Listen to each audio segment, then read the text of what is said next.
Bom dia, boa tarde, boa noite, boa madrugada, meu amigo concurseiro, minha amiga concurseira. Meu nome é Flávio Dourado Gabaldi, sou procurador do Estado de Goiás e no vídeo de hoje nós vamos tratar um pouquinho a respeito dos gastos tributários. Pessoal, fase oral, última etapa do concurso.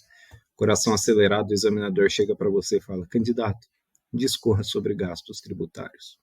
E aí? Pessoal, dá 5 segundinhos, pensa, relaxa e responda o seguinte: Excelência, gastos tributários são mecanismos financeiros empregados sobre a receita pública que produzem os mesmos resultados econômicos da despesa pública. É a renúncia da receita. Ela é caracterizada pela concessão de benefícios fiscais, normalmente para atrair investimentos. O pessoal, o examinador vai olhar e falar: bom, mas ainda não vai ficar com cara de satisfeito.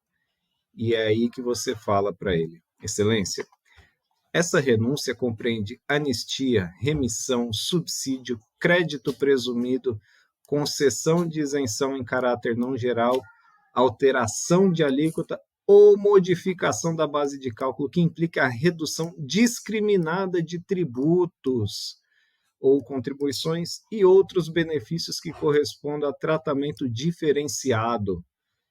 E aí você olha de novo para o seu examinador, ele vai estar com aquela cara ainda, mas ele não falou satisfeito, então você continua. Excelência, os requisitos para renúncia de receita pública, ou também conhecido como gastos tributários, estão lá no artigo 14 da Lei de Responsabilidade Fiscal e são necessários cumulativamente do acompanhamento da estimativa de impacto orçamentário financeiro no exercício em que deve iniciar sua vigência e nos 2 seguintes, e atender ao disposto na Lei de Diretrizes Orçamentárias. Além desses 2 requisitos cumulativos, alternativamente, a renúncia também deve ser considerada na estimativa da Lei de Diretrizes da Lei Orçamentária Anual e não afetar as metas do anexo da Lei de Diretrizes Orçamentárias ou estar acompanhada das medidas de compensação. E aqui o seu examinador já vai: bom, está indo pelo caminho certo, mas ele ainda não te mandou parar, ele ainda não falou satisfeito, candidato.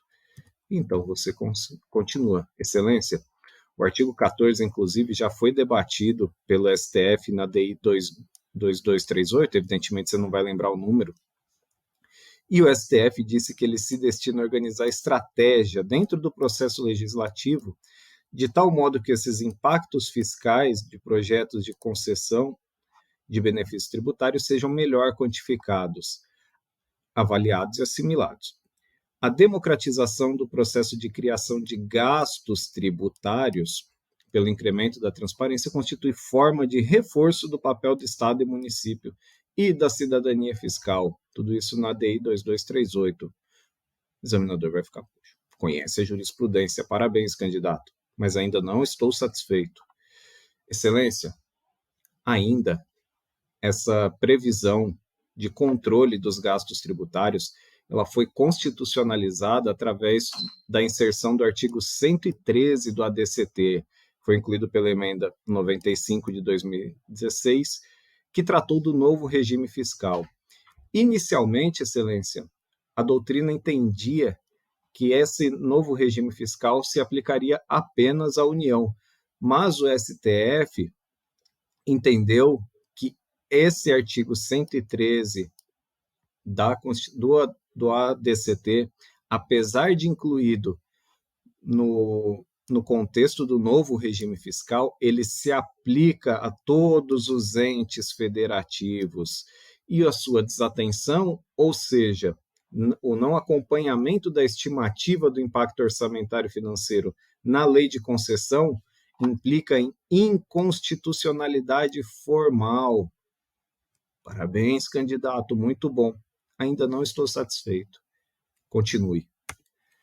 Excelência, a fiscalização dos gastos tributários, ele é feito pelos tribunais de contas e também pelo controle interno de cada poder, normalmente do Poder Executivo, né? Aqui, ó, artigo 70 da Constituição, aplicação de subvenções e renúncia de receitas. Aqui está o nosso gasto tributário. Muito bom, candidato, mas o que acontece, então, se houver essa desatenção? Excelência, o descumprimento pode, inclusive, acarretar nas sanções da Lei de Improbidade Administrativa. A nova lei, podemos assim dizer, de improbidade administrativa, consoante artigo 10, inciso 7, pode caracterizar um ato de improbidade administrativa, conceder benefício administrativo ou fiscal sem a observância das formalidades legais ou regulamentares.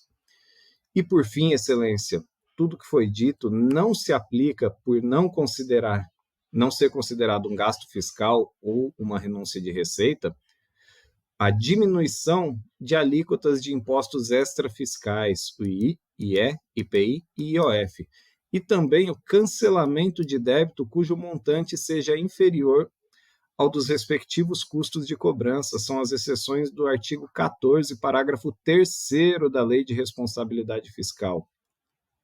Maravilha, candidato, agora eu estou satisfeito. E você encerra a sua exposição. Mas, Flávio, eu ainda não estou na fase oral. Como é que isso cai na fase objetiva? Vamos lá. Prova recentíssima, advogado da União, adaptada, era múltipla escolha, só a tratava de renúncia de receitas, tá? Respeito da despesa e receita pública, assinale, tá. A União, os estados e municípios poderão conceder benefício fiscal que implique renúncia de receita sem prévia estimativa. Falsa. E outra para conselheiro do Tribunal de Contas dos Municípios do Pará.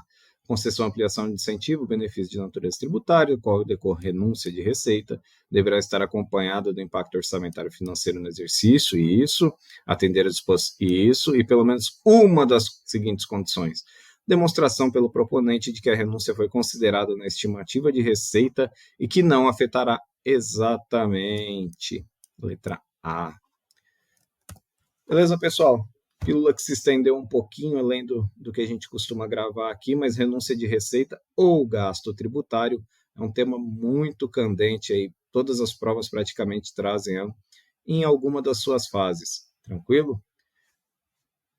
Sigam firmes, bons estudos, forte abraço.